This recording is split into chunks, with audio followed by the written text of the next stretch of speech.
नमस्कार मित्रों, स्वागत है आप सभी का हमारे YouTube चैनल मेरी बातें याद रखना में। दोस्तों, आज जो कहानी हम लेकर आए हैं यह अकबर और बीरबल की कहानी है, जिसमें अकबर ने बीरबल से हरे घोड़े की सवारी करने के लिए कहा। तो चलिए हम शुरू करते हैं, आपका टाइम ज्यादा ना लेते हुए इस कहानी को। और अभी तक आप हमारे चैनल को सब्सक्राइब नहीं किया है तो जरूर करें, आपका एक सब्सक्राइब हमारे लिए बहुत महत्वपूर्ण है। तो चलिए हम शुरू करते हैं। महाराज अकबर एक शाम अपने प्रिय मंत्री बीरबल के साथ अपने शाही बगीचे की सैर करने निकले। वह बगीचा बहुत सुंदर था, चारों ओर हरियाली थी और फूलों की सुगंध वातावरण को और भी सुंदर बना रही थी। तब महाराज अकबर ने बीरबल से कहा, बीरबल, क्या तुम इस हरे बगीचे में मुझे हरे घोड़े पर सैर करा सकते हैं? मेरी यह इच्छा पूरी कर दो।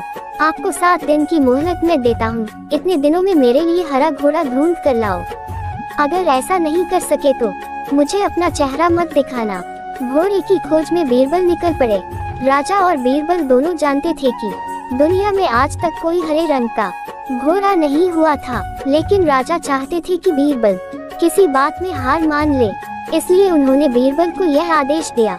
लेकिन बीरबल बहुत चालाक भी थे, उन्हें राजा की इच्छा का पूरा ज्ञान था, इसलिए उन्हें घोड़ा खोजने का बहाना बनाकर 7 दिनों तक घूमना पड़ा। 8वें दिन बीरबल राजा के दरबार में पहुंचे और कहा, महाराज, आपकी आज्ञा के अनुसार मैंने आपके लिए हरे घोड़े का इंतजाम कर लिया है, लेकिन उसके मालिक की 2 शर्तें हैं। बीरबल द्वारा शर्त बताया गया।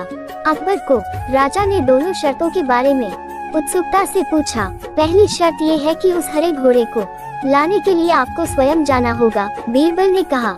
राजा इस शर्त को मानने को तैयार था। फिर उन्होंने दूसरी शर्त के बारे में बीरबल से पूछा। तब बीरबल ने कहा, घोड़े के मालिक की दूसरी शर्त ये है कि आपको सप्ताह के 7 दिन के अलावा कोई और दिन घोड़ा लेने के लिए चुनना होगा। बीरबल की विचित्र शर्तों को सुनकर महाराज अकबर हतप्रभ होकर बीरबल की ओर देख रहे थे। महाराज, घोड़े का मालिक का कहना है कि असाधारण घोड़े को प्राप्त करने के लिए खास शर्तें तो मानना ही पड़ेगा, बीरबल ने सहजता से कहा। बीरबल की चतुराई भरी बात सुनकर राजा अकबर खुश हो गए और मान गए कि बीरबल को अपनी हार मनवाना बहुत मुश्किल है।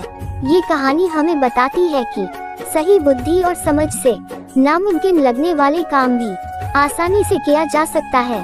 तो मित्रों, यह कहानी आपको कैसी लगी हमें कमेंट करके जरूर बताना। और अभी तक हमारे चैनल को सब्सक्राइब नहीं किया है तो चैनल को सब्सक्राइब जरूर कर लीजिएगा। ऐसी नई कहानी लेकर हम आते रहते हैं।